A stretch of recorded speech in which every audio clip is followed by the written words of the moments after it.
Using the new iPhone 12 Pro's LiDAR scanner, I put my house into VR, and I was able to 3D print my truck.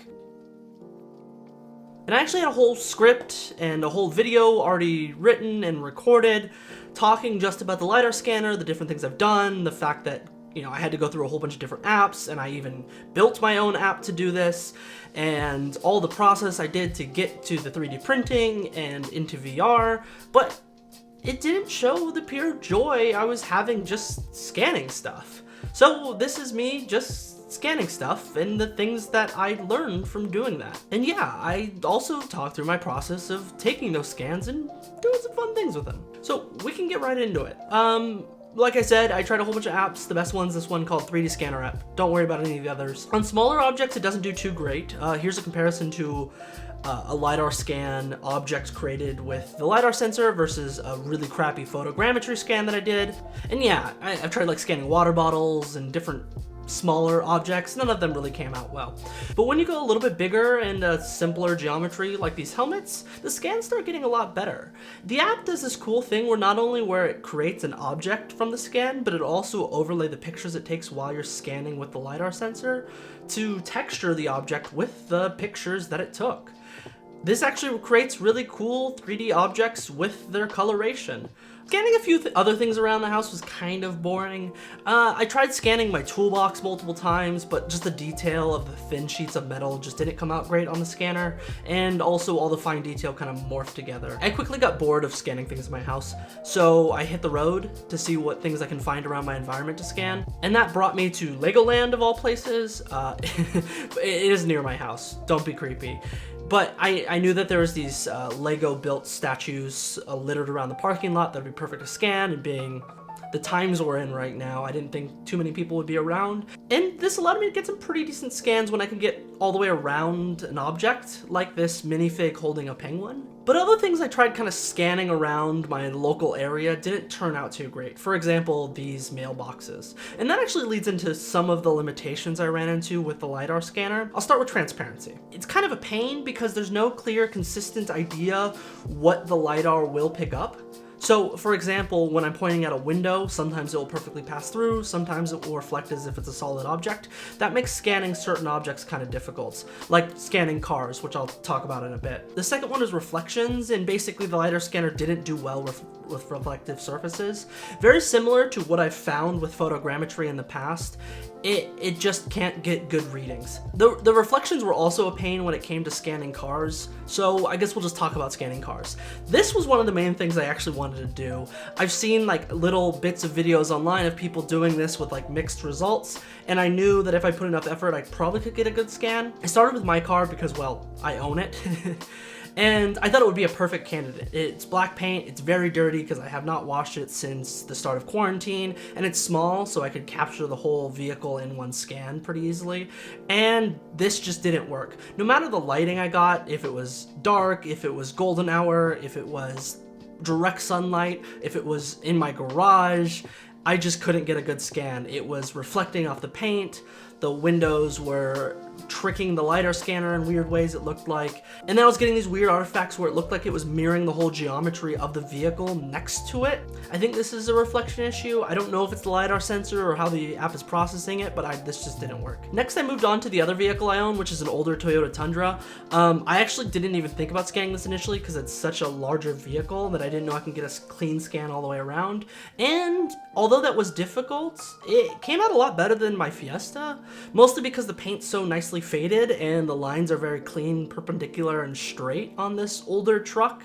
The only issue I did have was the size of it. To get a clean scan all the way around was difficult, and sometimes I would max out what seemed to be the cache of the scanning app.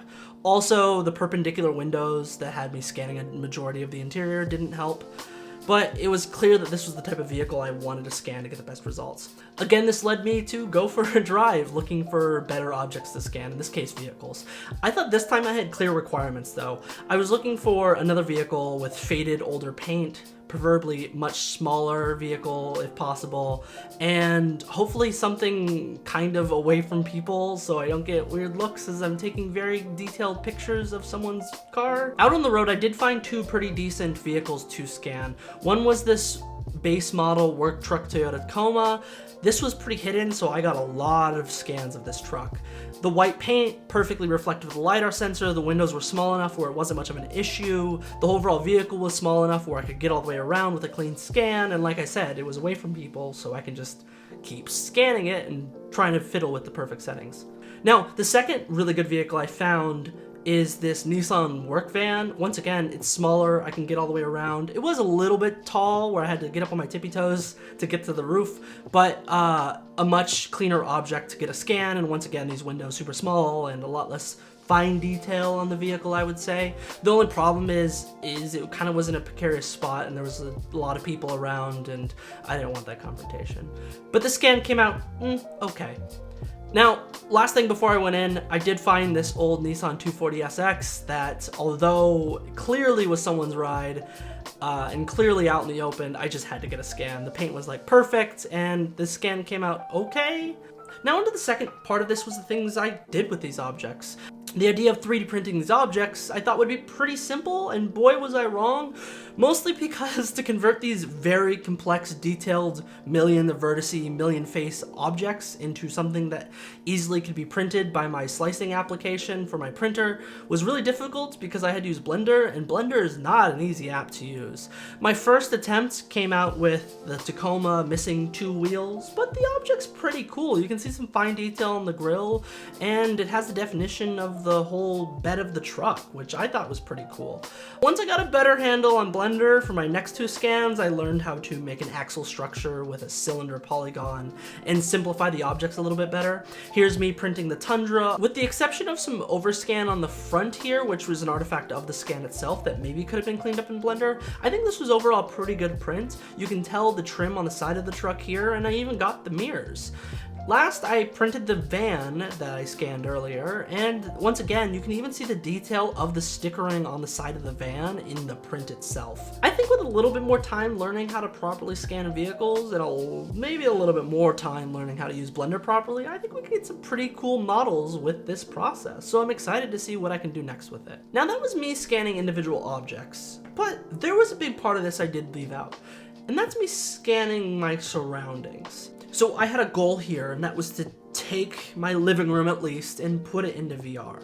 Now, this involved me pretty much scanning every single room I was alone in for the past month, trying to get better at the process, trying to find the perfect settings, and also it's just really fun, once again, to capture your surroundings. Here is me in the lobby of where I get my car's oil change.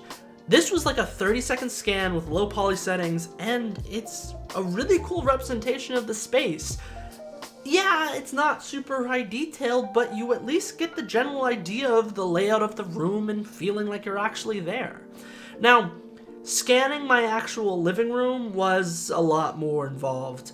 Basically, there's a lot of detail, and to get to the amount of detail in the app required massive file sizes with massive amounts of vertices. Finding the resolution balance between a scan looking like this or being so large that I don't even have the computational power on my phone or even on my i7 PC to process and texture them was difficult. Although I could get some high detail scans, I had to simplify them so much the texturing didn't look great, and although low poly scans were easy, they don't look good either.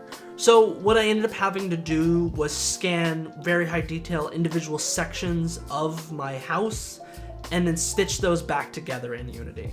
And of course this meant I can put it in VR.